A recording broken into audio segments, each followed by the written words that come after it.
Hello， 大家好，大家下午好，我是腾讯视频 Tina。今天非常高兴跟在线的观众朋友们一起来去看我们新的动漫的内容的发布。那我们在动漫内容发布，经过了昨天到今天，已经有2天的时间了。那这2天时间，我们看到我们的小伙伴们，还有我们的创作的 CP 们，已经发布了非常多的作品，包括。而今天我们发布的是，昨天发布的是新的内容，新番。那今天我们发布的是多季的内容。我们会看到，今天发布了追番，刚刚发布了追番人数已经过了2700万的《吞噬星宫》等等。那么今年我们还增加了8月16号到17号在青岛 Jump 的音乐节里面的一个嘉年华里面也会有我们的动漫的营地。还会有一些动漫的一些作品跟大家见面，比如双城的特影，还有仙逆的边变等等这样的活动，希望大家到时候去青岛参加。那么8月9号到10号，我们经历过14个小时的年度发布，我们采用的这次新采用的是全线的一个线上的发布，由一个个制作人加上我们的制片人。他们一个个来介绍我们的动漫的内容的具体的开发以及具体的美术，然后等等编剧的内容。相信观众的朋友在线上的观众朋友们也已经得到了非常多的信息。我们为什么到最后的时候，我们还会有一些比较重要的一些内容去发布？对于很多的作品，其实我们从企划到上线的时间，少则是3年，有的甚至有更长的时间。一部这个240分钟的内容的产量，是需要很长的时间来开发的。那我们的很多的内容也不只是1季的作品，我们也希望我们的观众和用户能够看到我们对于好内容的一个长线开发的一个思考。我们很多的 IP 有将近10年的规划来去做跨产品的一个跨媒体的一个开发，所以今天也很高兴的给大家介绍我们这些大制作的内容，它长线的开发的一个规划。我看到有很多这个观众说我们每一年去画饼，那这次我们就画个大的画10年的。一些内容上面的规划都给大家去看一看。当然，我们希望我们的画饼每一次都能够如约的去兑现，即使有部分的内容没有如约的兑现，也是基于我们对内容本身开发的一个严肃性和开发的一个内容创作的一个过程中的精益求精而带来的。所以也请我们的很多的喜欢我们动漫内容的粉丝和观众能够对于我们有一个谅解。那今天我们在昨天发布了很多的新作，比如说《反应》、火旺，然后《神秘复苏》、青山、清明上河图，这些是我们的新番，即将上线的新番，还有我们的雪中悍刀行。昨天我们发布了将近40部这样子的新作。也感受了大家在网上，我看到大家非常满满的一些热情，大家会评判我们的《雪中悍刀行》的 PV。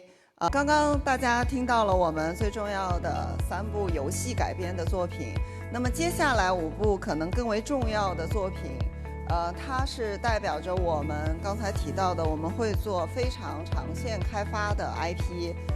这5部作品也是我们精挑万选出来的。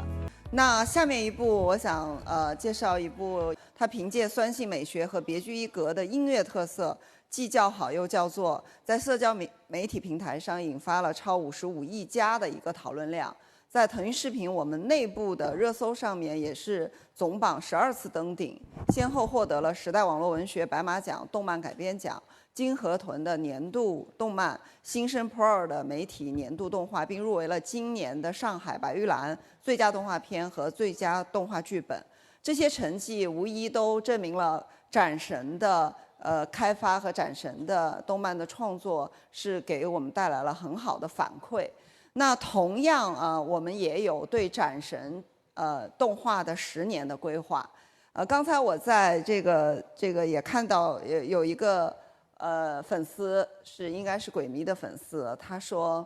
35年我28了，那我这么算起来，他现在刚刚18岁。那也有的人说35年我应该已经结婚生孩子了。就是我们也是认为腾讯视频的动画就是陪伴大家去走过你的少年、你的青春期，然后甚至到你成立家庭，然后带着自己的孩子再继续去看动画。我们相信动漫是一个非常大的行业，也是非常内容丰富的一个品类。那这次回到斩神我们在2024年上了斩神的动画番剧的第1季。那在2025年我们会做斩神的音乐的 live house， 会在今年的下半年。26年我们会上线动画的番剧2和剧场版第1部剧场版。那27年会上动画番剧3， 28年会上院线剧场版1，然后29年会上动画番剧4。30年会上动画番剧的剧场版2，以及角色的特别篇1，动画番剧的5。那31年会上动画剧场版3，角色特别篇2。32年会上动画番剧的6，动画剧场版的4，以及33年会上角色特别篇3，动画番剧的7。34年会上动画剧场版的5和角色特别篇的4。也是长达有10年的时间，这是我们希望能够去做到的一个属于斩神的动画内容跨媒体开发的一个路线图。那也期待斩神能够未来陪伴着我们所有的斩神粉丝和动画粉丝。那后面我也想给大家放一个 PV。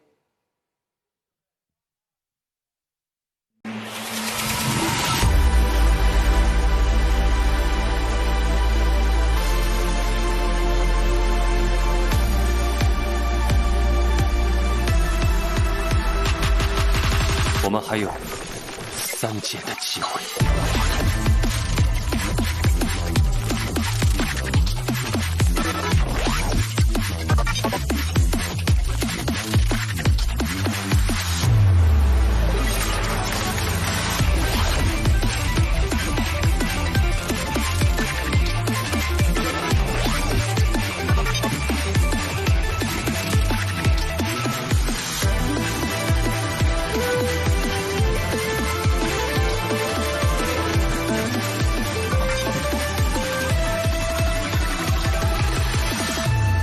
这是我们的苍南。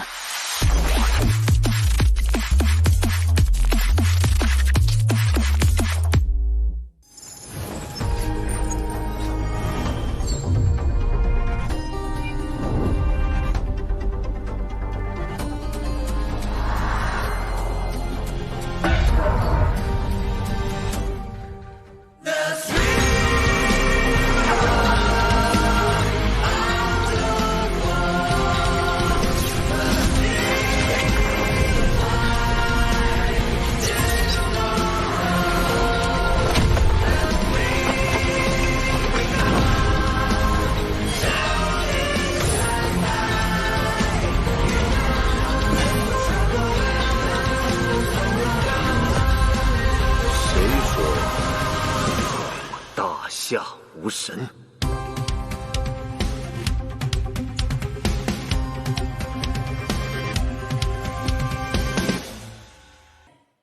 下面有请腾讯视频动画内容制作部萌动工作室负责人吴冕和斩神的主创团队上场分享。大家好，我是萌动工作室的负责人米娅。刚刚播放的是我们《斩神2》的 PV 以及《斩神》第一个剧场版的 PV。是的，其实还是想给大家一个惊喜。那接下来就有请我们的主创团队来跟大家打一个招呼吧。先从我们的重量级嘉宾39老师开始。原著作者39音乐，对。大家好，我是《斩神》的主编彭亚斌。大家好，我是《斩神》动画的导演杨庆。大家好，我是动画导演罗帆。大家好，我是《斩神》的制片人李文伟。是的，我们的《斩神》IP 深受年轻观众的喜爱。其实无论是原著的小说作者还是我们的主创团队，其实都是97年、99年的创作者，是不是很年轻？其实这儿也想请我们非常年轻且有才的创作者来分享一下，就是在《斩神》上的一些创作心得吧。那我们先从39老师开始。斩神的话，其实我当时写的时候，就是想写一部，比较有都市风格，然后比较独特一点的一本幻想小说吧。然后当时在构建这本书的时候，也想了很多各种各样的设定，比如说精神病院，可能是比较大胆啊，但我觉得是比较有意思的。然后包括里面的神啊，然后它本质上是一本热血小说，所以它的主旨可能是现代都市下我们人类和生命的对抗然后通过我们悬殊的力量对比，然后突出整体的人类的这样的一个宏大牺牲的这样的一个精神状态。对，差不多，我应该就这些。今天这么内敛，这么 i 人。内敛，确实内敛，主要是刚刚看到杨静被帅到了，看到我们剧场版里面的杨静帅到了，我还是很期待那一段。对。刚刚虽然只有一小段的台词，但是已经可以脑补出前面后面的剧情。对，其实我们现在整体的一个制作确实还是在逐渐的一个开展。我觉得这里的话，我们请那个导演来讲一下，就杨导这边来讲一下大家在斩神上的一些创作上的一些想法。就是这一次我们第2季的 PV 采用了一个2维的方式来制作嘛。首先大家很喜欢我们斩神动画，我们真的很谢谢大家。然后呢，这次做2维的动画 PV 的话，其实我们公司也是做2维的概念 PV 很熟练了。然后我们在每次创作故事的时候呢，都会先拿原著去做一些2维的稿件的绘制，其实就是绘制它的名场面。我们通过这些名场面可以组成这一整季的精彩故事，同时也可以用这些名场面去组成我们的一个非常漂亮的 PV。这个 PV 可以帮助大家很快的并且很震撼的知道这一季的故事大概是讲什么内容。然后我们在这次的音乐中也采用了一个把人声接入，就周平和林七夜的台词接入到音乐中的一个做法，这样子大家一听这个音乐就能够知道这个是我们斩神的东西。感觉确实是年轻人最懂年轻人，是不是？这儿其实我还想问一个问题啊。其实那个在第1季大家播完之后，大家都知道我们的作品叫做音乐神番酸性美学，是不是？大家都还蛮喜欢的。但其实我们当时在播毕之后有做了一个基于用户的一个调研，然后我们就发现其实有一些粉丝给了我们一些相应的一些意见，他们在问就是说，关于动画的一些原创剧情大家是怎么去编排的呢？其实这里的话其实是想问2个问题，一个是想问一下编剧老师，咱们对于原创故事的这些构思是怎么往里面去做构思的？另外一个的话，其实也想听一下39老师锐评一下对这些原创剧情认不认可。那我们先从编剧老师开始。好的，关于斩神的创作，我们的剧情更多的也是服务于能不能更好的丰富原文已经足够精彩的故事。其实就相当于拿着原文，我们再做了一次题目，看看能不能通过视效的加成，我们能让它再往前一步。然后我们可以举例讨论比较多的是3集。然后我们在思考这集的创作的时候，是觉得在第1季中，林切面对很多的挑战跟战斗，而古神教会不同于神秘这类的生物，他们不仅要通过直接的战斗来打击林七夜，同时也要从内心去打击林七夜，尤其是一语这样一个擅长操纵心神的反派，所以我们才设计了这样一场戏，试图从内心去击垮林七夜。他的对手也并不是以战斗为主，他更多的是表演，所以正好被一语拿来演出，也符合我们想运用舞台剧这种创新的方式去完成这一集的想法。然后我们始终坚信林切是一个坚强勇敢的少年，所以他一定能够很好的解决这个问题。然后我们也同时当然也关注和了解大家的反馈和意见，来优化我们今后的创作。希望我们能随着展神的进步一起往前进。谢谢大家。那39老师锐评一下。锐评吗？对呀、要多锐评都可以，这么锐吗我们接得住。真的吗？对，行啊，因为其实我第2季的剧本其实我还没有看，所以我也只能根据我看第1季的时候一些想法来说一说吧。因为其实我感觉前期的话，其实整体第1季其实它的原创比例没有那么大，因为还是非常的尊重原著的。对，整体上是非常尊重原著的。然后前面我看的时候也非常好。刚有提到13集，13集它确实是一段原创剧情，包括当时我自己看到我也懵了一下，我说。我是年纪大了吗？我好像不记得有写过这一段啊。不，你99年的，你可不敢年纪大，那我们怎么办？当时其实前面一开始看的时候是有一些云里雾里，然后好像不是很明白他在讲什么，但其实看到后面，其实是能 get 到，就是我们主创团队的良苦用心，能 get 到他的点。因为包括那是可能是林切第一次在执行任务中，在他印象里第一次杀人，或者说是然后他自己这样的一个心态的转变。我觉得这个其实是确实在原著部分中没有浓墨重彩的去描写，然后呢，他在这一集里面去给他填补上了。对，当然了，这一集内容可能有一些深奥，但是我个人觉得还是蛮不错的。看来老师还是蛮认可的嘛，也没有大家想象中那么的尖锐，是不是？OK， 其实在那个第1季的时候，我们跟主创其实讨论过蛮多次这个话题的，包括说在剧本的时候、分镜的时候，只是说我们进内奥了，已经可能说已经出了那个串片了，我们一直都在讨论，就是说，改编的力度我们怎样拿捏会比较合适。但我觉得正是在这样一次又一次的碰撞中，其实是让故事变得更加的有惊喜，而且让项目变得越来越好。那目前的话，其实《斩神2》刚刚那个导演有讲嘛，我们已经在一个制作中了。虽然刚刚那个 PV2 是一个2维的，这是人家第1支嘛，人家想给一个那个2维的，并不代表说咱现在还没进制作啊。这儿其实是想让导演再分享一下，就是说除了刚刚讲首发预告想做2维的这种构思的点，也想了解一下目前咱们《斩神2》的制作是一个什么样的情况的。其實現在《斬神2》的製作還是挺順的。我們目前已經做到進度不能講，我們目前做到好幾個精彩的原著中的高潮節點了。然後包括我今天過來也仍然還在一個製作中，他講述的其實做到金南山這個集的時候，我是覺得也是很感動、很震撼的。因為我們在做這個金南山災變的時候，其實有結合一些現實的例子。其實這種做起來我們也是比較沉重，並且我們也希望這一集能夠帶給大家一個很有代入感、很強烈的體驗吧。因為整個第2季都是非常棒的。然後我們也看看文偉老師能不能給我們透露更多。可以呀，那文偉。其實呢，我不太想透露太多，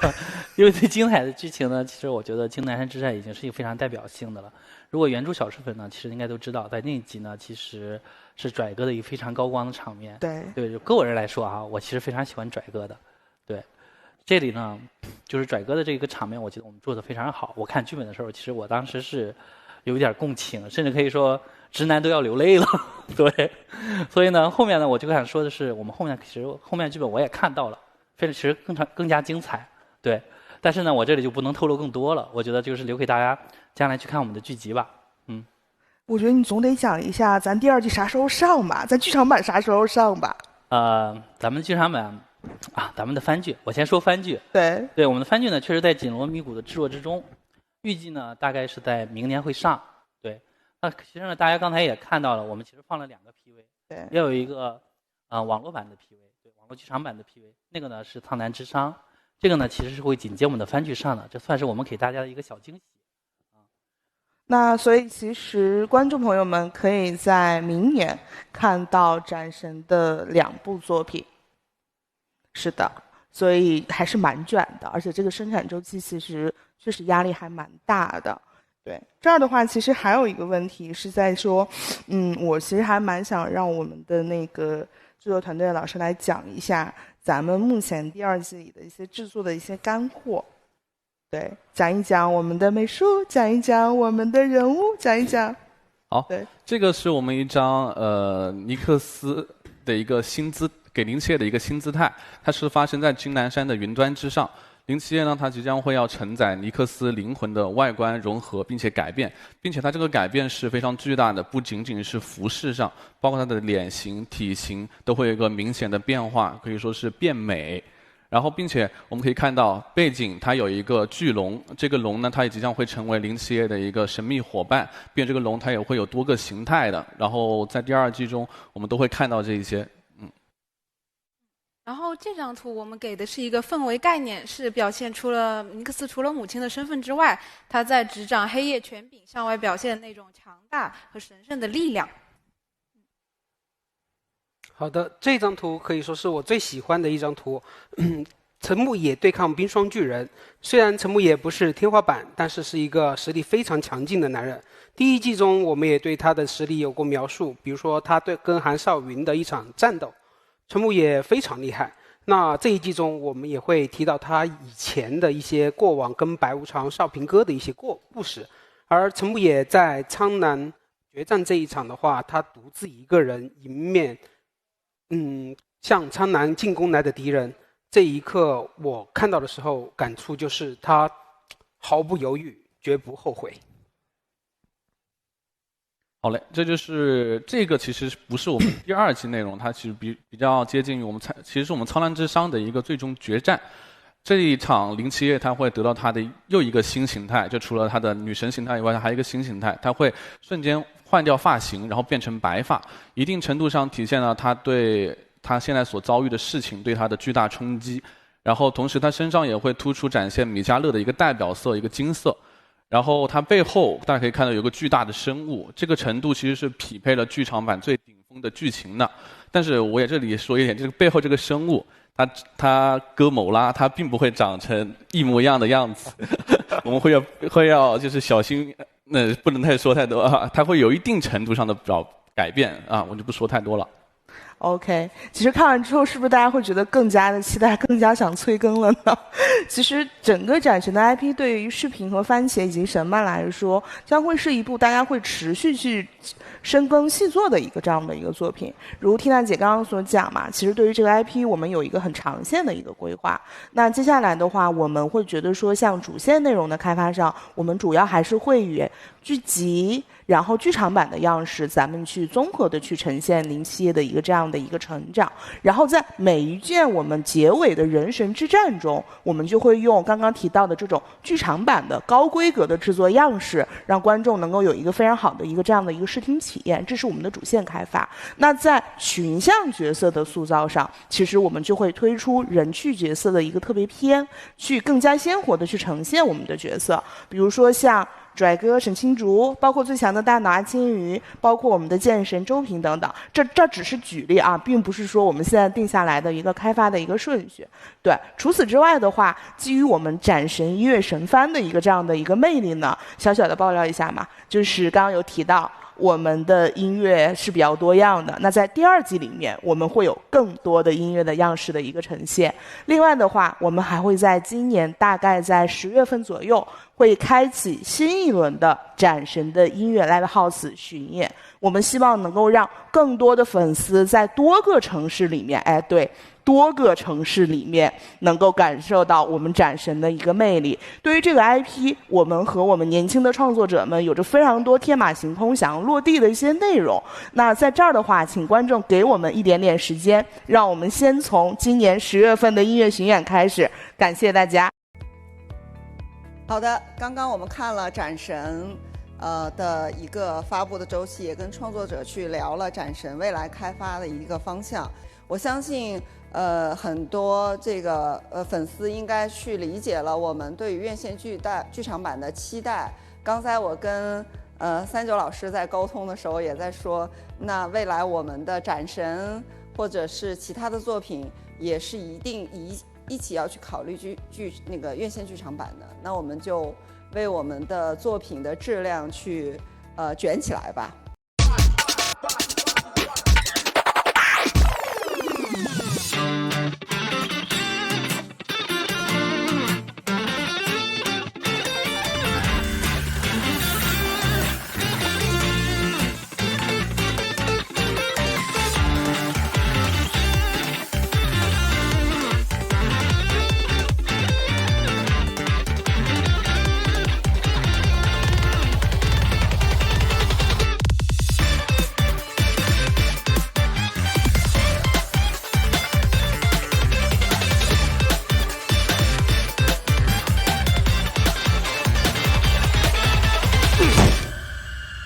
计什么时候？